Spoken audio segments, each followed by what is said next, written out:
देखिए, निर्मला सीतारमण केंद्रीय वित्त मंत्री द्वारा प्रस्तुत बजट पर प्रमुख अर्थशास्त्री डॉक्टर एम.एस. सिद्दीकी की प्रतिक्रिया। एम.एस. सिद्दीकी ने कहा है कि बजट में मांग व खपत बढ़ाने पर मुख्य फोकस। ये एम.एस. सिद्दीकी प्रमुख अर्थशास्त्री का विचार है। प्रमुख अर्थशास्त्री डॉक्टर एम.एस. सिद्दीकी ने कहा है कि बजट का मुख्य फोकस मांग व खपत बढ़ाने पर केंद्रित है। कोरोना के कारण लॉकडाउन के चलते अर्थव्यवस्था मंदी के बीच महंगाई की चपेट में आ गई है। बजट द्वारा इस स्थिति से निपटने की चेष्टा की गई है। बजट में इंफ्रास्ट्रक्चर पर जोर दिया गया है, क्योंकि इंफ्रास्ट्रक्चर पर ध्यान दिए बिना नए रोजगार व संपदा का सृजन संभव नहीं है। पेंशनधारी 75 वर्ष के लोगों को दी गई राहत स्वागत योग्य है, किंतु अन्य करदाताओं को निराशा हुई है। देखिए पूरी प्रतिक्रिया, पूरा विश्लेषण डॉक्टर एम.एस. सिद्दीकी के शब्दों में।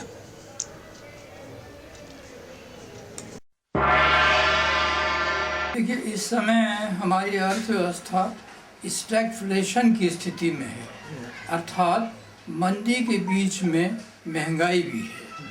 इस स्थिति से निपटने के लिए बजट में पूरी कोशिश की गई है। कोरोना और लॉकडाउन की वजह से अर्थव्यवस्था में जो सुस्ती आई है, उसको दूर करने के लिए भी वित्त मंत्री ने प्रयत्न किए हैं। इसमें इंफ्रास्ट्रक्चर पर काफ़ी ध्यान दिया गया है। इससे रोज़गार सृजन होगा। मैन्युफैक्चरिंग को भी स्थान दिया गया है, लेकिन इसके अंदर दो चीज़ें जो हैं वो थोड़ी मुझे खटकती हैं। एक तो ये है कि इसमें वित्तीय घाटा 6.8% रखा गया है।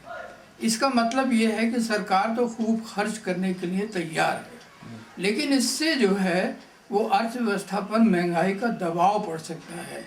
एक ओर हमारा कलेक्शन कम हो रहा है, दूसरी ओर हमारा खर्चा बढ़ रहा है, तो वित्तीय घाटे को इस प्रस्तावित सीमा में बांधे रखना भी मुश्किल हो सकता है। इसके अलावा इस समय हमारा जीडीपी जो है वो 7.7 नकारात्मक है।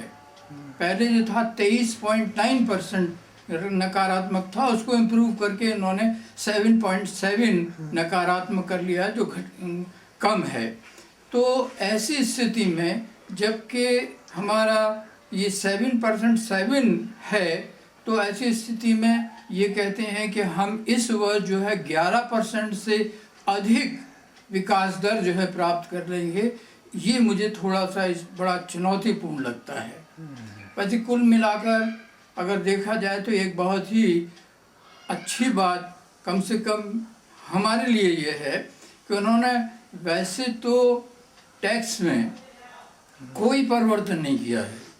टैक्स रेट और टैक्स दर और ये सब ज्यों का त्यों है, लेकिन जो पेंशनधारी 75 साल से ज़्यादा उम्र के हैं, उनको अब टैक्स रिटर्न भी नहीं भरना है और उनको टैक्स से पूरी तरीके से उन्होंने छूट दे दी है। तो इससे ये पेंशनधारियों के लिए तो अच्छा है, ख़ास तौर से उन लोगों के लिए जो वरिष्ठ हैं और 75 से ज़्यादा हैं। लेकिन उनको मायूसी हुई है जो ये सोच रहे थे कि कोरोना के दौरान में हमारे रोज़गार गया, हमारी इनकम कम हुई, तो वित्त मंत्री जो हैं हमें टैक्स में कुछ न कुछ खपत कम करेंगी और इससे हमें कुछ राहत देंगी टैक्स में। वो नहीं हुआ और वो चीज़ जो है वो कुछ लोगों को और ख़ास तौर से दूसरे करदाताओं को मायूस करने वाली है। वैसे कुल बजट का जो फोकस है वो मांग बढ़ाना और खपत बढ़ाने पर है, और ऐसा लगता है कि इन प्रस्तावों के द्वारा जो सुस्ती की दर है अर्थव्यवस्था की, उसको थामने में कुछ मदद मिल सकती है। हाँ, वो है। उससे तो अर्थव्यवस्था जो कॉस्ट इंड्यूस्ड इन्फ्लेशन है, लागत प्रेरक जो मुद्रास्फीति है, जो महंगाई है, उससे वो बढ़ेगी।